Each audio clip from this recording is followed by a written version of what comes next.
हाय, आज बहुत दिनों बाद मुझे टाइम मिला है तो मैंने सोचा आप लोग के साथ कुछ शेयर करते हैं। एक्चुअली मैं आप लोग को अपने बारे में कुछ बताना चाहती हूँ।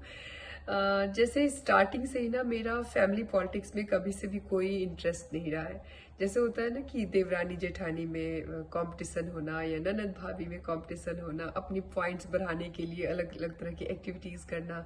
तो ये चीज़ें मुझे कभी भी नहीं, मुझे इन चीज़ों में कभी से भी इंटरेस्ट नहीं रहा है।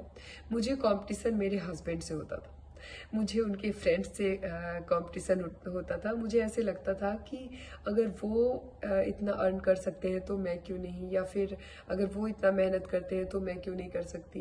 लेकिन मेरे हस्बैंड बहुत ज़्यादा मेहनती हैं, तो मैं यही हमेशा सोचती थी कि ये नहीं थकते हैं तो मैं क्यों थक जाऊँ।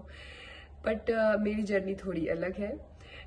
लोग पहले अपना करियर सेट करते हैं, फिर फैमिली सेट करते हैं। मैंने पहले फैमिली सेट किया, अब मैं अपने करियर को सेट करने में लगी हुई हूँ। तो स्टार्टिंग में मुझे बहुत ज़्यादा ज़्यादा शिकायत थी खुद से। मुझे लगता था मेरे साथ बहुत गलत हुआ है, क्योंकि मेरी जितनी भी फ्रेंड्स थी वो सब बिजी थी अपने करियर को बनाने में। कोई डॉक्टर बन रहा था, कोई इंजीनियर बन रहा था। तो मुझे ऐसे लग रहा था कि सब अपने सपनों को जी रहे हैं और मैं अपने बच्चों को पालने में लगी हुई हूँ। तो ये बहुत ज़्यादा डिसअपॉइंट करता था मुझे। बट अब इस टाइम पे मेरे जो विचार हैं वो बहुत बदल गए हैं, और वही मैं आप लोगों के साथ शेयर करना चाहती हूँ। देखिए, मुझे ऐसे लगता है कि करियर सेट करने का ये एकदम परफेक्ट टाइम है। मैं ये नहीं कहूँगी कि यही परफेक्ट टाइम है, बट ये भी बहुत अच्छा टाइम है। देखिए, जब आप 25 या 30 इयर्स के होते हैं, आपका करियर भी एकदम पीक पे होता है। फिर उसी टाइम पे आपको नए घर में जाना है, फिर आपको बच्चे भी बनाने हैं, आपको अपना फैमिली भी सेट करना है। तो ये बहुत ही टफ हो जाता है, मतलब बहुत ज़्यादा उतार चढ़ाव हो जाती है लाइफ में, बहुत हेक्टिक हो जाता है सब कुछ।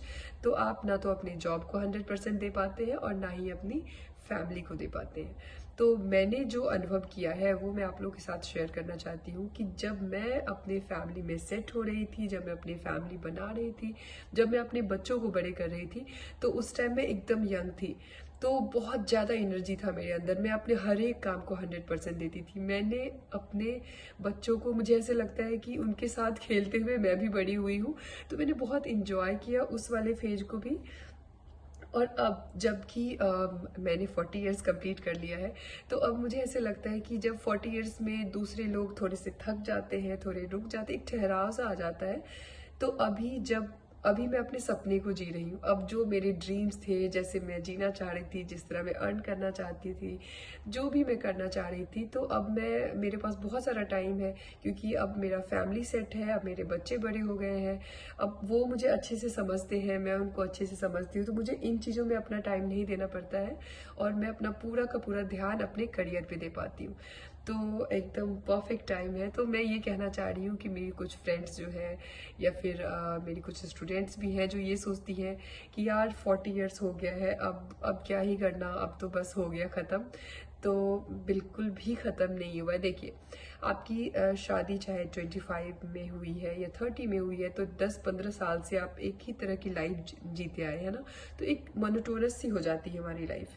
तो अब अगर आप एक अपने सपने को जीना शुरू करते हैं, तो आपके अंदर एक एनर्जी आती है, आप बहुत ज़्यादा एनर्जेटिक फील करते हैं, आप बहुत ज़्यादा यंग फील करते हैं, और आप बहुत खुश रहते हैं। मतलब एक लाइफ थोड़ी सी चेंज हो जाती है, तो एक नयापन सा आ जाता है।